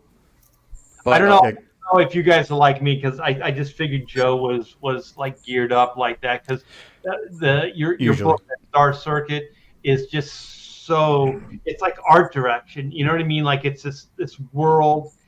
It looks original, looks fantastic, and that stuff's hard to do with black and white. I know when Pedro did High Octane, he went way outside the box with the tech and all that. So with this time out with volume 3 and 4, I'm going to embrace that stuff a lot more. But it takes so much time, Mhm. you know, like because you're designing things and sometimes like I don't know if you're like me, but there's probably for every one design that's used in the book, there's probably 4 different versions of that, you know, somewhere. Absolutely. Yeah. I mean, I feel like that's what was so hard to get the book off the ground. But at the same time, I really was enjoying it. I was a concept artist for a while. And that kind of is why I like that side of it. So the environments, the vehicles, and whatever, I just like drawing them. And so I draw a bunch, and then whatever worked. And I'd have all these, dude, my bikes are really grounded by my designs that I didn't accept or out there. They look like alien bikes, and which I had to go through, you know, and maybe I'll use some influences from them later. But you're right, it takes forever because even the chairs, if you have like an office chair in the background, you kind of have to give it a sci-fi flair and make it feel like it's part of it. I It has remember to match the Ridley world. Scott talking about what was it, Blade Runner, and he was like, "This stuff doesn't exist." Funny. So everything that they're doing, like cups and saucers and spoons and forks and all this stuff, they all design like everything. Yeah, everything is all designed, and I love that stuff because for me, storytelling isn't just like, oh, here's the story, beginning, middle, end. It's like the world, you know, you're creating this world and this universe. So it's neat to see a comic book that's putting that kind of time and effort into creating a world. And that's what that Star Circuit is for me. Like when I see it, you know, I just see art direction. Like the character's not just wearing a jacket, a leather jacket. You know, that's a design for that universe's jacket. You know, all that. It's interesting because I think that's the most complimented thing about the first book is the world building. Because I learned from Alan Moore to like not shove the world building down your throat, just let it happen as it happens, and you'll slowly get these little nuggets of how the world operates and how it looks over time. And yeah, it's my favorite part about doing that sort of thing. I'm a weirdo. I really like drawing the backgrounds. I really like drawing a lot of that kind of stuff. And I struggle more with characters. I'm just now getting better and better at like portraits and getting those things to look more and more natural and consistent. Yeah, it's like you don't know, like when you create a visual or a universe, the visuals will tell the story. Like you don't have to go, oh, this is a phone and this is how it works in this universe. It just kind of is matter of fact. But if it's functional and you just kind of do it, then the reader will go along with it and just go, oh, that's a cool phone, or that's a cool whatever, you know, or motorcycle or whatever it is. Like these guys with their the goggles and all this stuff. This is just really cool design. And your colorist this works so well together. I can't really say much more great stuff about it. I feel like I'm just all over this stuff. But Joe, yeah, this is really fantastic. You should be very proud of what you've done. There's a lot of nice kinetic energy going on too, with the girl's hair and the skirts kind of flying around. It also gives an element of fun, movement. Yeah, I think like that's one thing you won't. The thing about this book is like it's the thing that you won't find in other cyberpunk books or sci-fi books. It's kind of got this. It's about dark things and like being obsolete in the future, but it really has this light flare of just lightheartedness and there's some humor and just the visuals are very kind of more saturated and vibrant, and it won't get you down as easy. So I think it's something special in kind of indie comics. So yeah, and that's a nice way to do it as well. It's kind of like it's dark, maybe subject matter, but it's not presented in a dark way. Because I always thought like that's kind of a cheap thing too, because it's almost like it's too obvious, right? Like I thought Arkham Asylum, in the Batman universe, should have been like a really sterile hospital. Because to me, like white on white on white is scarier than if you step inside like this haunted house looking thing, right? Because you know what you're getting into. When you look at Arkham, there's the dead, tree out in front with the leaves blowing and like the gargoyles. Yeah, gargoyles and stuff like that. You kind of like, oh, this already is spooky. But if it's like a sterile, high-tech hospital, to me, that's. I think hospitals are creepy and scary anyway. You have some trauma from hospitals.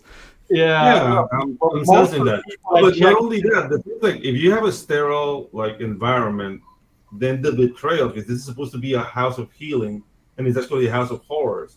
So when you present it as like this is a hospital / haunted house, it's like a lost opportunity. You know what I mean? So yeah, like I don't think Arkham Asylum because of that. Like it looks like nobody's getting healed here. Right. Before we move off of one thing, we've sold my cover original art, but the original cover for the variant, Rob Willis's, is on. I put it for sale at Allure right now. It's at the very bottom of the perks. I dropped the price a lot just in the spirit of getting the book really funded, because we're already past we funded yesterday, but I really want to jump into the 5 figures and get a really almost, let's hit 11K, hit 12K if we can in a couple days. That would be great. So in the spirit of that, anybody that really likes Willis's work, I dropped the price for you guys. And Nice. So, yeah. Yeah, that's not just dropping the price. That's like almost cutting it in half. So yeah, it'll go right back up when I obviously if it doesn't sell. So right. So how long is it going to be at that price? 2 days for this for the funding of this campaign. Yeah, it's the line art, you guys, for this piece right here. So super fantastic. Like there isn't 1 square inch of this cover that it doesn't have ink on it. This is definitely. I think you inspired him to do a killer cover here. Your world, the concept, everything. So if you guys are art collectors or Rob Willis fans, this is very, very reasonably priced, and you should pick that up, and you'll be helping Joe get to that goal of his, the financial goal. Because let's be honest here. I mean, if we don't have the funds, we can't make the comics. You know what I mean? So it's a horrible reality, but it is a reality. Yeah, exactly. It's and before we got funded yesterday, I had a feeling and the confidence that we would, but at the same time, like it's in the back of your head, man. You're like, I need the money to actually do it. That's why it's a goal. And so you're right. Yeah, it's like the basis for the art, basis for the story. Yeah, you gotta have money to make money. Yeah. Wait, you guys aren't independently wealthy? Oh, my assets. You've got these Frazetta paintings on your wall, man. I mean, come on. Yeah, this is an original. When you touched that, when you said this is an original, you touched it. I was like, no. Original poster. I know. Yeah. Even original poster. If that was an original poster, it was probably worth some money. If it's from the 70s or whenever. We're going to be wrapping this up soon, so we didn't really get too much time to go over the Jim Lee X-Men, issue 2. Number two. We're gonna do more of this because I think it was a lot of fun, and we just kind of uncovered a little bit of it. But I think that could be fun to do in future shows. You guys remember Pirate Queen versus Slave Girl? That's Clint Helinski's new book. And Rob, I'm going to keep talking. And while I'm talking, you find your campaign. And we'll share private chat. Oh, see, I got it. Death without a name. Raider. All the heavy lifting. Here we go. What would you guys do without me? I wouldn't have known how to ink, for one. Yeah. Well, thank you. That was a big compliment. Yeah, this is Rob Hunter's new book, Death Raider graphic novel, and this is a fast-paced sci-fi action adventure original, or is that origin story launching the Death Verse with Death Raider. So we are 23,662. We could use a few more backers, you guys. Rob is kicking ass. I think all the line art is done. I think he's in coloring phase now. Rob is a triple. Well, what would that be? Yeah, triple threat writer, penciler, No, quadruple. Quadruple. Yes. Yeah. So I got to show this piece right here. You guys just back this book based on cover B. Yeah. Shit. Yeah, please. You notice what I said right there? Look at this shit. I know. I like it. Well, I gave you the lecture. Like, don't refer to your work as shit. So that was a callback. I know. Yeah. Okay. Absolutely fantastic. Yeah, Rob has been. What are you? You're on 30 years now. How long you been doing comics? Well, I don't know if I don't think I count the last few years because it's almost like restarting my career as a as a penciler / inker or colorist / letterer now too. But it was 27 years I think the last time I looked at it. So it's at least 20 years plus where I worked for Marvel and DC as an inker, and then towards the end I started to do a little penciling. I think I'm 40 pages in on the color. So man, it's a good feeling to almost be done with the coloring, and then I have to learn how to letter. So that should be fantastic. Nothing like trying to learn how to do something to finish up a book. I also work on freelance projects so I can pay my bills. So it's very interesting. Yes. Hey Rob, I wanted to say real quick, a long time ago when I was trying to do samples for portfolios, you gave me a really good talk at one point. It was like, was it nice? It was good. You asked me like just emulating certain artists and like don't get down on like not things happening right away. It was good. Oh, kept me going. Was this out of Florida? Yeah, I'm in Orlando, so we must have been at MegaCon maybe. Yeah, because I did like 12 MegaCons in a row or something. So did you have pencils or did you have pencils and inks? Or I had pencils because I just had a crazy critique from Jim Cheng, and he like tore me apart, and then you kind of picked up the pieces. Did I tell you? Well, that's funny. That doesn't sound like me at all. I must have just made a bunch of money. Yeah. Did I happy? He had a woman in the trunk. He was happy. Did I tell you that pick your favorite artist and then emulate them? Yeah. That's still my number one philosophy. Nice. Oh man, they have a generic response for kids. That's awesome. Well, it's one of my favorite comic book teachers at Kubert School said the same thing. He said that it was Jose Dalbo. He said that in the beginning you couldn't tell his work from his teacher's work. He says, you could learn how to draw everything, rocks and trees and cars and people. He goes, and it's going to take you twice as long. He goes, learn how to draw like Jim Lee. Learn how to draw rocks like Jim Lee. He goes, also have an anatomy book next to you and also understand why Jim Lee is storytelling the way he does, which is kind of funny because we do that every time we talk about Jim Lee now. Jim Lee's storytelling is, pick the best looking shot for Cyclops and Wolverine, and nothing else matters. So from now on, whenever I hear Jim Lee, my head is gonna go like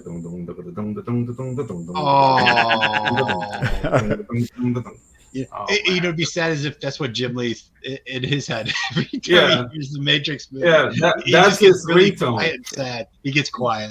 Well, the thing is, Rob, it's great advice because, like, I always use musical, like the Beatles. Let's just say the Beatles, right?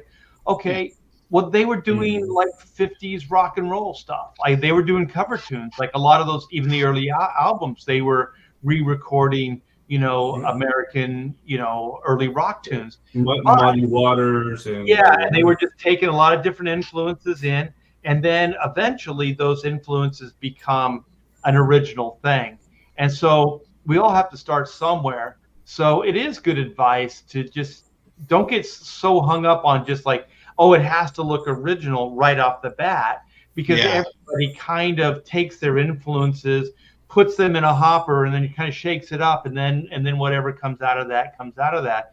And it's really interesting because I still feel like I'm in that phase, right? Because I have all these influences, and then like from panel to panel, I feel like I might be channeling this or I might be channeling that, kind of thing. And sometimes it's not just, it's not just comic books. It could be a scene from a movie or an illustration or something like that I'm recalling, or an actor's face or whatever it is. So I do like that, but I am waiting for that one moment where the light bulb hits and I go, this is it. This is the style. You know what I mean? Because I still feel like I'm evolving. I still feel like I'm looking for that piece. So you're saying it never stops. That feeling I never guess stops. not. Yeah, it probably never does. But it keeps things interesting. It keeps you working, keeps you on your toes, and I think it keeps the work fresh always. So I want to let everybody know we got Pirate Queen versus Slave Girl. That's Clint's book. So the link is in the description. Death Raider, which is Rob Hunter's new book, it's in demand. That link is in the description as well. And then Joe's new book, Star Circuit, looks fantastic. It's not in the description, but I can put it. You got it in the chat? Yeah. Okay, and then it's going to be in the chat. Yeah, Little Richard, like that whole what was it? Paul McCartney's "Woo." That's like Little Richard. Like that's a complete swipe. Yeah. Cultural appropriation. Yeah. Oh. Yeah. Oh no. That's what they say. All right, man. Well, this has been a great 2 hours, you guys. It's always fun doing these Pontificator shows, and I do thank everybody in the chat for hanging with us. I know there's a lot of competition on Wednesday night, so we appreciate everybody that comes in, and anybody comes in later, like tomorrow, whatever, on the reruns. We appreciate you as well. So every Wednesday, 8 o'clock Eastern Standard Time, Pontificators, and we will see you next week. So thanks to everybody again, and take care.